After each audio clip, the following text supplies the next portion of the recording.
Hindi na nakapagtago pa ang isang lalaking wanted sa kasong acts of lasciviousness matapos itong maaresto ng mga operatiba sa Tarlac City. Magbabalita dyan si Patrolwoman Janice Bulaha.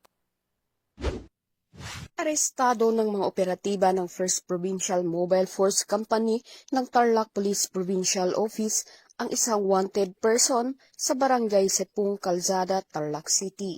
Kinilala ni Police Major Santi Fray D.C. Lorenzo, OIC ng 1st Provincial Mobile Force Company, ang suspect na si alias Mel, 43 taong gulang, pintor at residente ng Rosal Street, barangay Sepung, Calzada, Tarlac City.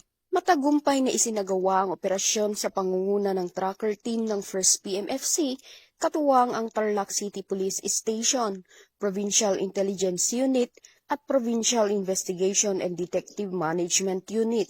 Inaresto ang suspect sa bisa ng warrant of arrest para sa kasong acts of lasciviousness sa ilalim ng Article 336 ng Revised Penal Code kaugnay ng Section 5 ng Republic Act 7610 o Anti-Child Abuse Law sa ilalim ng Criminal Case No. 7262-201 na walang piyansang inirerekomenda. Ayon sa ulat, dinala sa himpilan ng 1st PMFC ang suspect para sa dokumentasyon at tamang disposisyon. Patuloy na isinusulong ng pambansang pulisya ang mas pinaigting na operasyon laban sa mga individual na may kinahaharap na kasong kriminal upang masiguro na sila ay mapapanagot sa batas at maipagkaloob ang hustisya sa mga biktima.